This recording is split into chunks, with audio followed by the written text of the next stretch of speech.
Welcome back to Sunday Nation. The Detroit Public Library has been in the news lately for financial challenges that it is facing, and of course that is also calling for one Detroit City Council member, Scott Benson, who has since been trying to change the governance structure of the public library. But to understand the financial challenges requires us to know the history of the most recent events and why it is taking place and where the library should be. Joining us now is Russ Bellant, who is a longtime education advocate in this town, in the city of Detroit. And he was a former commissioner of the Detroit Public Library, where he spent almost 12 years as a commissioner of the library until last year. Thank you for being here. Glad to do it. You know, I wanted you to come in and talk to us because I feel like there's nobody who has a better history of the library itself as an independent institution in this town than you. You were in the commission for 12 years. Walk us through these financial issues here in terms of how the library got here and what you see that needs to happen. Sure. The library was created out of the Detroit Public Schools. The state legislature created the Detroit Library, which is unusual for Michigan libraries. But in 1881, they passed a law that created the Library Commission, which was appointed by the Detroit School Board. School Board, yeah. And that continues to this day. In 1901 and 1903 and 1921, they created laws that modified various aspects of it. They created, in the law, they kept the school board as appointing the governing board of the library, the Detroit Library Commission. They gave the city certain fiduciary powers to manage certain financial accounts and so forth. And so that's how the library has already existed. They also created in law 0.64, in other words, 2/3 of a mil of millage to help fund the library in state law. So that doesn't go before the voters. You know, some decades ago, I think it was while Coleman Young was mayor, the funding from the library came from the city. Okay. But the city stopped the funding when it was approved by the voters to have a 3.99 mil put on the ballot.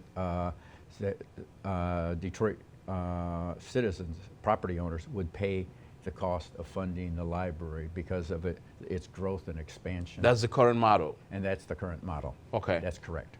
And so we have 4.63 mils on our property tax bill funding the Detroit Public Library. And that funding has been adequate for the growth and of the library system, for the operation of the library. It's not entirely adequate for when you have to also fund the cost of the buildings, roofs, facilities, and all of that, maintenance and all of that.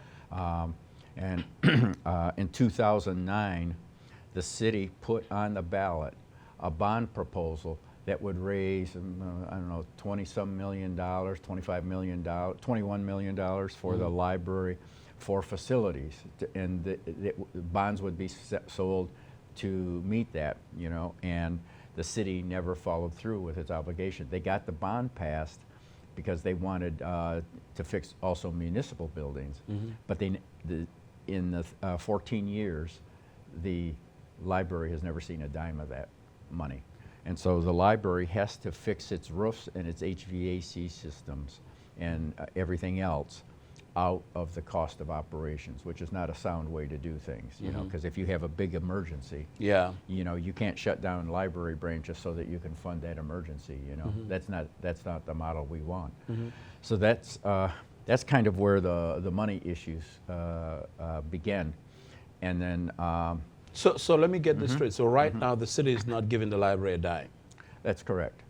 They in the 12 years that I was on the Library Commission, which just ended in December. There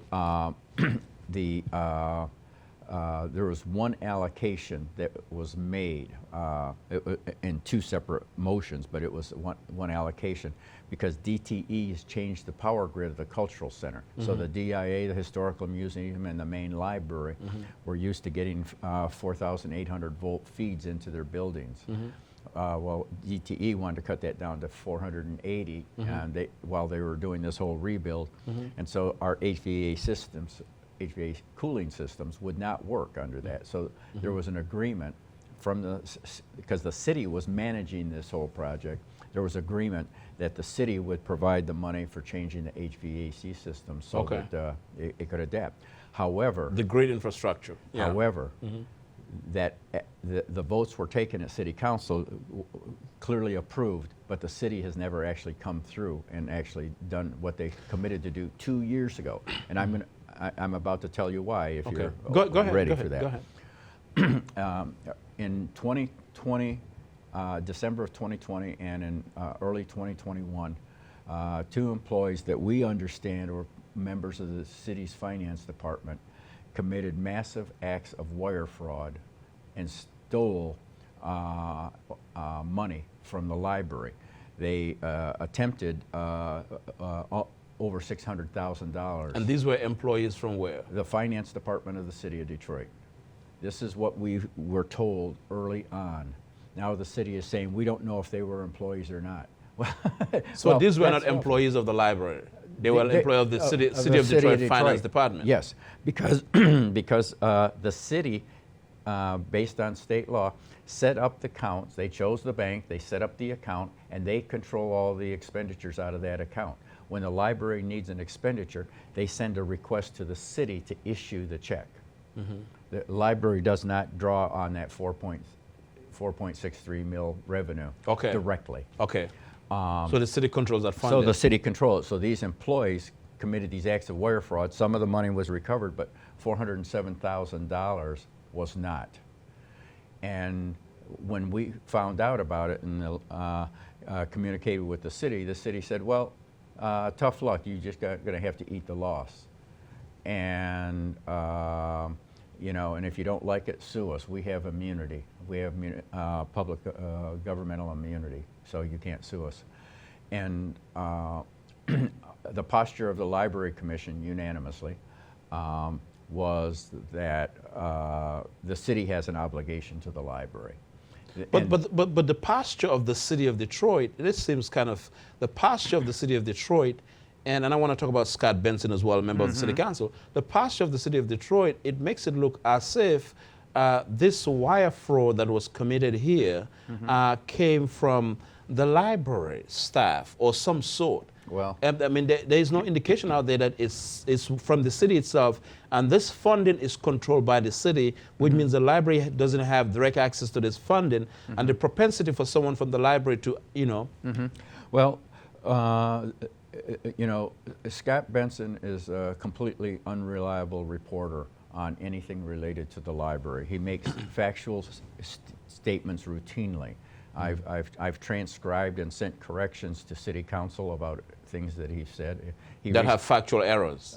Yeah, just factual errors. He makes the stuff up because he has his own agenda. And I want to talk about his own agenda, but let's stay with this, the finances of the wire fraud. That's what I want to do as well. Yeah, talk about that. So the Library Commission said, we do not accept that you have no responsibility for this loss. But the city said, we want you to sign a waiver absolving the city of any responsibility. And we said no. And so they held up the money that was supposed to correct the HVAC system. DTE went ahead with their grid and put in 480 volts, which our system wouldn't accept.